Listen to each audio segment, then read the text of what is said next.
Welcome to tea news. నేను సింధూర. ఇక అప్డేట్స్ చూసే ముందు హెడ్లైన్స్ చూద్దాం.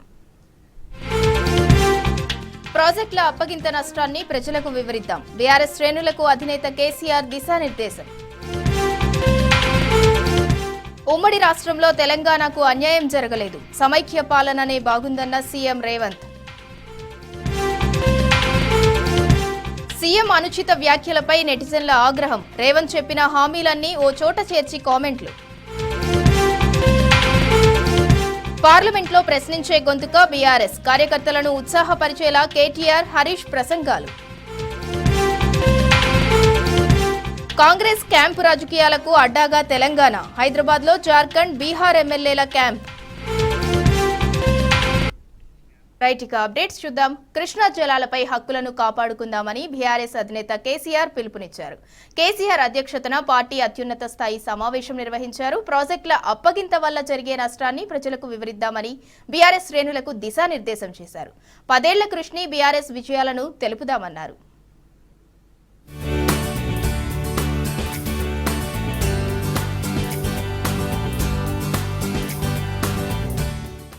కృష్ణా జలాలపై తెలంగాణ హక్కులను కాపాడుకోవాలని రాష్ట్ర ప్రభుత్వ అనాలోచిత వైఖరిని నిరసిద్దామని బీఆర్ఎస్ శ్రేణులకు పార్టీ అధినేత కేసీఆర్ పిలుపునిచ్చారు. కృష్ణా బోర్డుకు ప్రాజెక్టుల అప్పగింతకు ప్రభుత్వం అంగీకారం తెలపడం దక్షిణ తెలంగాణ రైతాంగ సాగునీటి హక్కులపై గొడ్డలి పెట్టు అని ఆందోళన వ్యక్తం చేశారు. కేఆర్ఎంబీకి సాగర్, శ్రీశైలం సహా కృష్ణా జలాలను అప్పగించడం రైతాంగ వ్యతిరేక నిర్ణయమని తెలిపారు.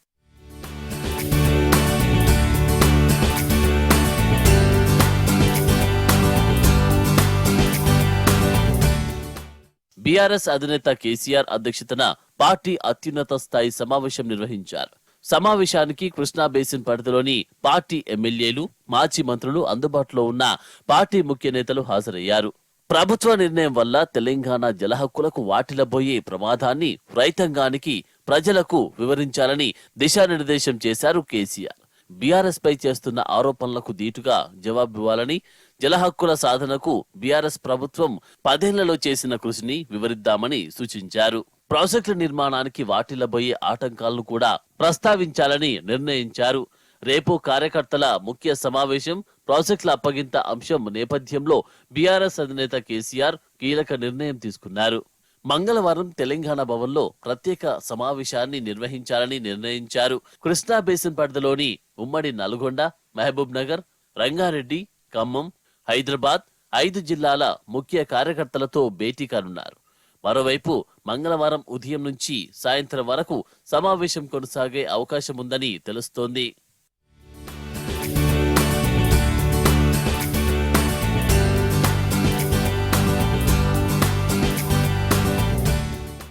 ప్రభుత్వ నిర్ణయంపై రైతులు, కార్యకర్తలను కదిలించేందుకు ప్రత్యేక కార్యాచరణ రూపొందించనున్నారు. పార్టీ ముఖ్య కార్యకర్తలకు స్వయంగా కేసీఆరే దిశానిర్దేశం చేయనున్నారు. అందులో భాగంగా నల్గొండలో భారీ బహిరంగ సభను నిర్వహించేందుకు సమాలోచనలు చేస్తున్నారు. ఫిబ్రవరి 2వ వారంలో సభ నిర్వహించాలని యోచిస్తున్నారు.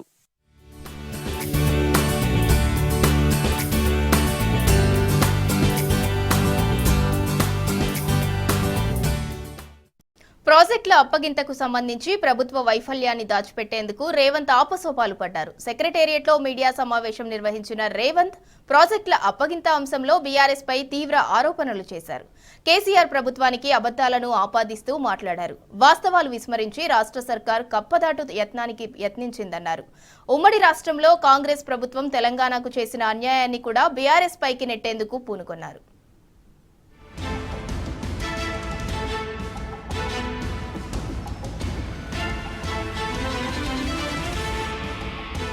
ఓవైపు కృష్ణా ప్రాజెక్టులను కేంద్రానికి అప్పగించిన కాంగ్రెస్ సర్కార్ ఇప్పుడు అది గత ప్రభుత్వం హయాంలోనే జరిగిందంటూ పచ్చి అబద్దాలకు తెరతీసింది.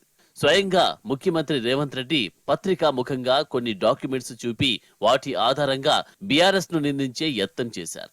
గత ప్రభుత్వమే తెలంగాణ ప్రయోజనాలను పణంగా పెట్టి ఒప్పందాలు చేసుకుందని, ప్రాజెక్టుల అప్పగింతకు అంగీకరించిందని, ప్రాజెక్టుల నిర్వహణకు బోర్డులకు సీడ్ మనీ ఇవ్వడానికి బడ్జెట్ నిధులను పొందుపరిచిందంటూ సీఎం రేవంత్ ఎదురు దాడికి దిగారు. డాక్యుమెంట్లలో 1 అర వ్యాఖ్యలు చదివి మిగతా ప్రధానాంశాలను విస్మరించి రాష్ట్ర ప్రజలను పూర్తిగా తప్పుదో పట్టించేందుకు యత్నించారు. ఉమ్మడి రాష్ట్రంలో కాంగ్రెస్ ప్రభుత్వం తెలంగాణకు చేసిన అన్యాయాన్ని కూడా బీఆర్ఎస్ పైకి నెట్టేందుకు పూనుకున్నారు.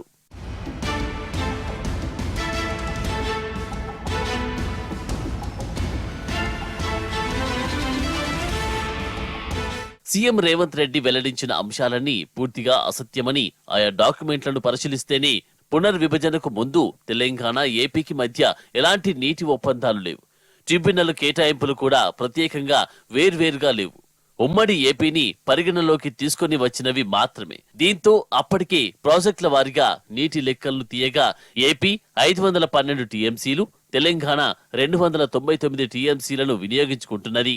ఆ లెక్కలనే పునర్విభజన చట్టంలో ఆనాటి యూపీఏ ప్రభుత్వం పొందుపరిచింది.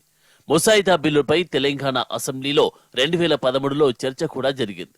ఆ తర్వాత పునర్విభజన చట్టంలోని సెక్షన్ 89 ప్రకారం ఆ జలాలను ప్రాజెక్టుల వారీగా మాత్రమే కేటాయించాలని ట్రిబ్యునల్ 2కు కేంద్రం అప్పటికే మార్గదర్శకాలు జారీ చేయగా వాదనలు కొనసాగుతున్నాయి. అయితే అప్పటి వరకు కృష్ణా జలాల వినియోగం కోసం ఇరు రాష్ట్రాలతో కేఆర్ఎంబీ 2017లో సమావేశాన్ని నిర్వహించింది. అప్పటికే వినియోగించుకుంటున్న 66:34 నిష్పత్తిలోనే కృష్ణా జలాలను ఇరు రాష్ట్రాలు తీసుకోవాలని బోర్డు ప్రతిపాదించింది. అందుకు తెలంగాణ పలు షరతులను విధిస్తూ ఒప్పందం తీసుకున్నది. ఆ ఒప్పందం కేవలం 2015-16 వాటర్ ఇయర్ కోసం మాత్రమేనని తెలియజేసింది. ఈ ఒప్పందం అనేది ఏ వేదిక పైన కూడా చెల్లించబోవని స్పష్టంగా నొక్కి చెప్పింది. వీటిని సీఎం రేవంత్ రెడ్డి దాచిపెట్టి గత ప్రభుత్వమే 299 టీఎంసీలకు ఒప్పుకొన్నదని చెప్పడం గమనార్హం. ఈ ఒప్పందానికి ముందుగానే నాటి ప్రభుత్వం పునర్విభజన చట్టంలోని సెక్షన్ 89 ప్రకారం కాకుండా అంతర్రాష్ట్ర నదీ జలాల వివాద చట్టం 1950 సెక్షన్ 3 కింద కృష్ణా జలాల పునఃపంపిణీ చేపట్టాలని ట్రిబ్యునల్ వేయాలని కోరింది. అయినప్పటికీ రేవంత్ రెడ్డి ఆ విషయాలను ప్రస్తావించకుండా కేవలం 299 టీఎంసీలకే ఒప్పుకుందని చెప్పి బీఆర్ఎస్ పై బురద జల్లేందుకు యత్నించారు. ట్రిబ్యునల్ తీర్పు వచ్చేదాకా పాత నిష్పత్తిని కొనసాగించడానికి బీఆర్ఎస్ ఒప్పుకుందని ఆరోపించిన రేవంత్ ఎలాంటి డాక్యుమెంట్ చూపకపోవడం, కొసమెరుపు వాస్తవంగా అలాంటి ఒప్పందమేమీ లేకపోవడం గమనార్హం.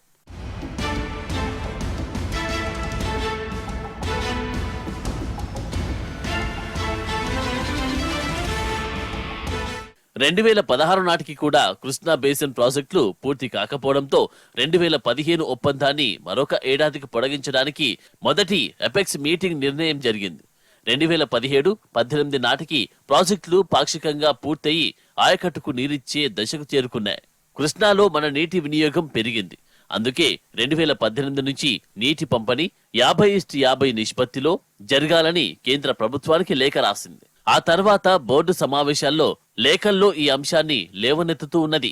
బోర్డు మాత్రం మన వాదనలు పెడచెవిన పెట్టి ఆంధ్రప్రదేశ్ ఒత్తిడికి తలొగ్గి పాత నిష్పత్తిని కొనసాగిస్తూ నిర్ణయాలు తీసుకున్నది. ప్రాజెక్టుల అప్పగింత విషయంలో గెజిట్ లో పేర్కొన్న అన్ని ప్రాజెక్టులు కాకుండా కేవలం కామన్ ప్రాజెక్టులకు మాత్రమే అప్పగించడానికి సూత్రప్రాయంగా అంగీకరిస్తూనే బీఆర్ఎస్ సర్కార్ స్పష్టంగా షరతులు పెట్టింది. ఆ పద్ధతులనే ఈ ప్రభుత్వం కూడా 27/1/2024 రాసిన లేఖలో కేంద్రానికి తెలియజేసింది.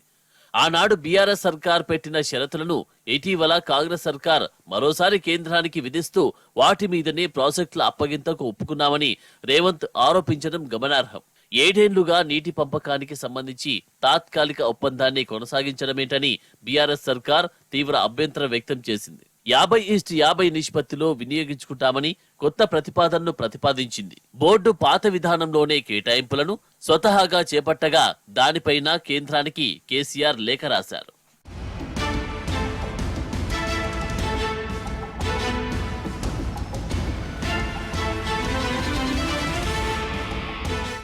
2023 మే 10న నిర్వహించిన కేఆర్ఎంబీ 17వ బోర్డు సమావేశంలో నీటి పంపిణీకి సంబంధించిన తాత్కాలిక ఒప్పందానికి ఏమాత్రం ఒప్పుకునేది లేదని కరాఖండిగా ఆనాటి సర్కార్ తేల్చి చెప్పింది. 50:50 నిష్పత్తిని తప్ప దేన్ని ఒప్పుకోబోమని నొక్కి చెప్పింది. బోర్డు ఏకపక్షంగా నిర్ణయం చేయజాలదని తేల్చి చెప్పింది. ఆ అంశంతో పాటు ప్రాజెక్టుల అప్పగింత అంశాన్ని కూడా ఎపెక్స్ కౌన్సిల్ కు నివేదించాలని డిమాండ్ చేసింది.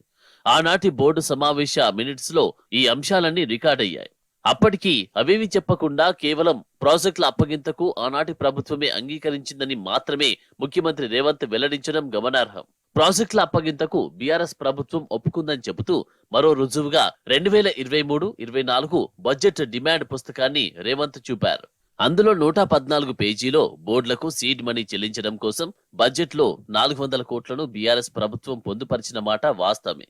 అక్కడ కూడా షరతులను విధించింది. తెలంగాణ డిమాండ్లను పరిష్కరించిన తర్వాతేనని స్పష్టంగా తెలియజేసింది. ప్రాజెక్టుల అప్పగింతకు తాము విధించిన ముందస్తు షరతులు ఒప్పుకుంటే అప్పుడు సీడ్ మనీ చెల్లించాల్సిన అవసరం వస్తుంది. కాబట్టి బడ్జెట్లో ఆ అంశం ఉండాలి కాబట్టి ఆ మేరకు ప్రతిపాదనలు పెట్టింది. నాటి సర్కారు పెట్టిన షరతులకు బోర్డు, కేంద్ర జలశక్తి నుంచి స్పందన రాలేదు కాబట్టి బోర్డులకు సీడ్ మనీ కింద ₹1 చెల్లించలేదు. అప్పగింత అంశంలో విధించిన షరతులపై నాటి ప్రభుత్వం రాజీ పడలేదు కాబట్టి అప్పగింత ప్రక్రియ పూర్తి కాలేదు. తదుపరి చర్యలు కొనసాగలేదు.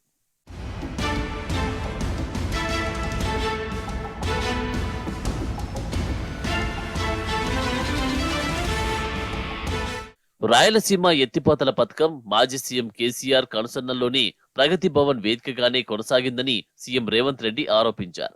జగన్తో కుమ్మక్కయ్యారని కూడా చెప్పారు.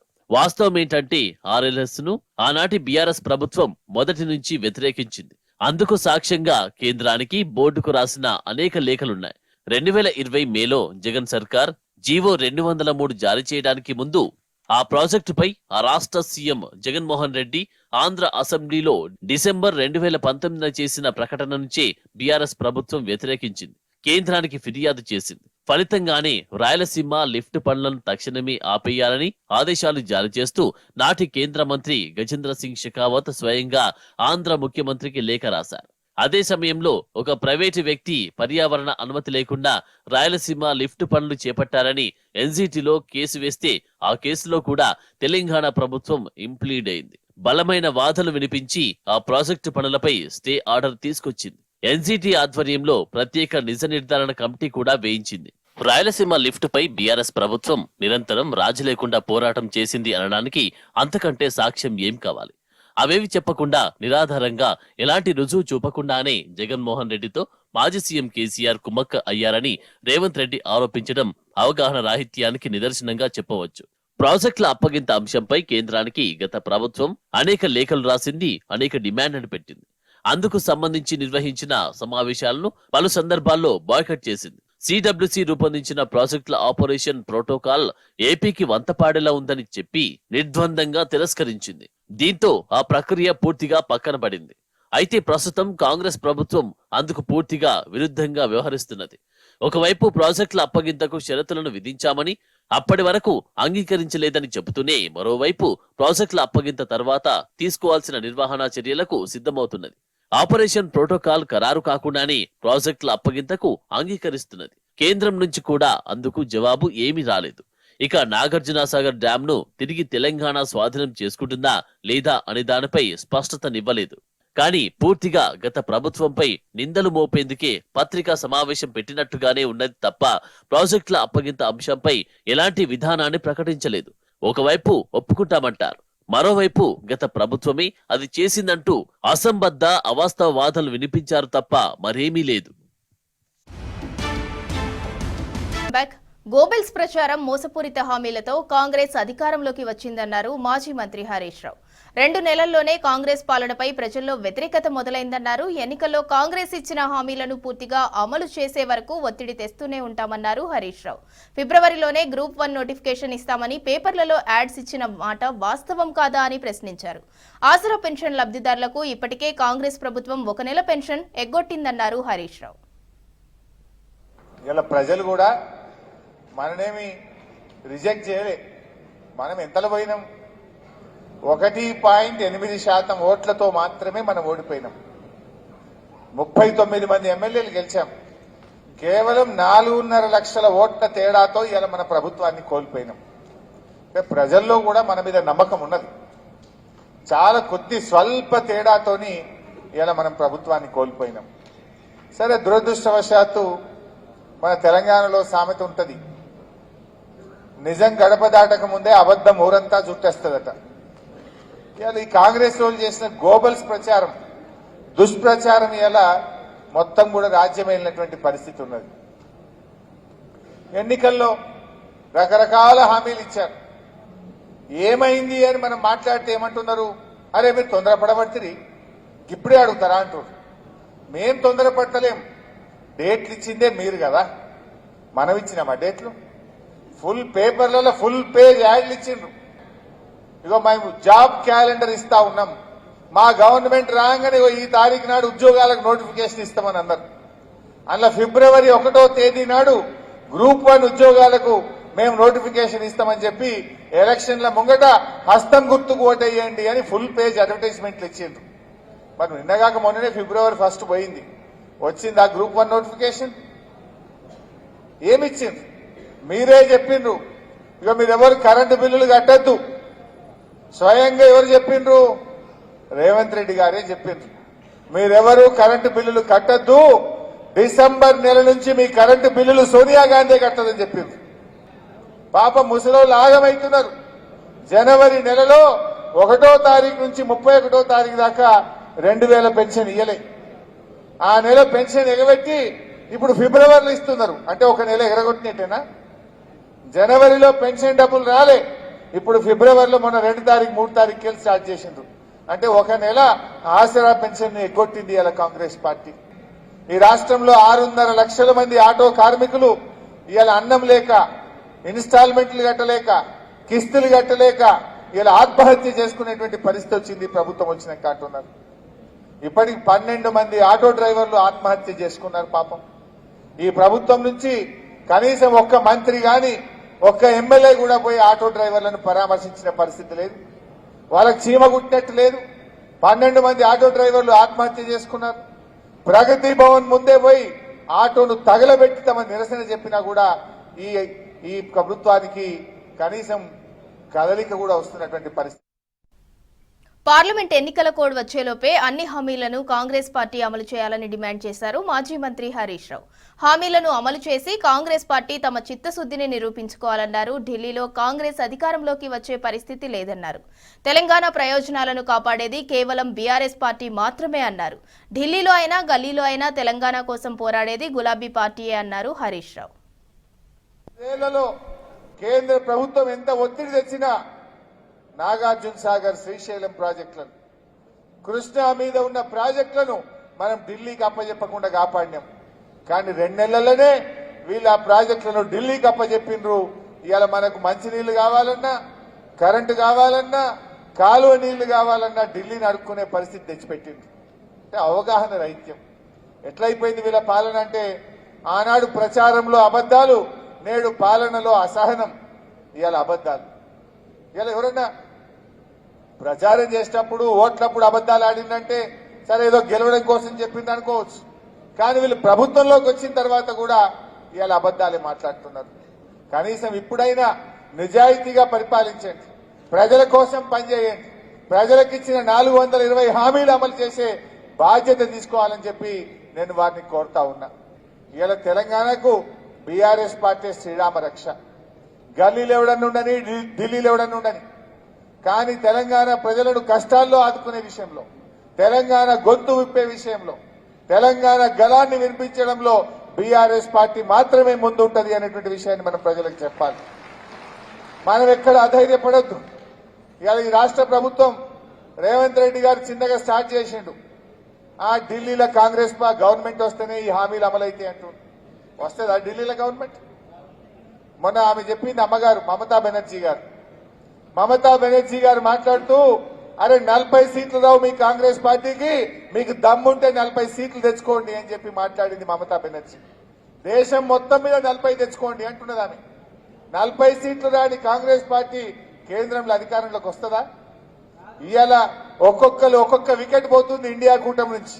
మమతా బెనర్జీ పోయింది, నితీష్ కుమార్ గారు పోయినరు, ఇవాళ ఢిల్లీ ముఖ్యమంత్రి కేజ్రీవాల్ గారు ఈ కూటమి నుంచి వెళ్ళిపోయినరు, సిపిఎం పార్టీ కేరళలో కూడా కూటమి నుంచి వెళ్ళిపోయింది. అసలు మీ కూటమిలో ఉన్నదెవరు? మీ మీద అధికారంలోకి వచ్చేది ఎప్పుడు? అంటే దీన్ని బట్టి ఏమర్థమవుతుంది? రేవంత్ రెడ్డి గారు ఎన్నికలైనాక ఢిల్లీలో మేము గెలవలేదు అని వాళ్ళు ఇచ్చిన హామీలను ఎగవేయడానికి ఇప్పటి నుంచే రంగం సిద్ధం చేస్తా ఉన్నాడు. నిజంగా నీకు చిత్తశుద్ధి ఉంటే ఎన్నికల కోడ్ రాకముందే 4000 పెన్షన్ స్టార్ట్ చేయి. నువ్వు ఇచ్చిన మాట ప్రకారంగా 2 లక్షల రుణమాఫీ చేయి. రైతులు 2 లక్షల మాఫియాని మోసం, కరెంటు విషయంలో మోసం, 500 బోనస్ విషయంలో మోసం. ఈ విషయాన్ని రైతులకు మనం చెప్పాలి. రైతులు ఇవాళ ఈ కాంగ్రెస్ మెడలు వంచి ఇవి అమలు చేయించాలంటే మెదక్ ఎంపీ మన బీఆర్ఎస్ పార్టీ గెలవాలని చెప్పి ఇవాళ మనం ప్రజల్లో చైతన్యం తేవాల్సినటువంటి అవసరం ఉంది. మన భవిష్యత్తు బ్రహ్మాండంగా ఉంటుంది. మీ ఎవరికి ఏ కష్టం వచ్చినా నేనుంటా. ఎక్కడ అధైర్యపడకండి. ఇది ఒక చిన్న స్పీడ్ బ్రేకర్ లాంటిది. భవిష్యత్తు మనదే ఉంటది. కాంగ్రెస్ పార్టీ ఈ దేశంలో ఏడ కూడా 5 ఏళ్లు పాలన చేయలే. మొన్న రాజస్థాన్ లో గెలిచిండ్రు, 5 ఏళ్లకే ఇంటికి పోయిండ్రు. ఛత్తీస్గఢ్ లో గెలిచిండ్రు, 5 ఏళ్లకే ఇంటికి పోయిండ్రు. రేపు కూడా తప్పకుండా మనమే గెలుస్తాం.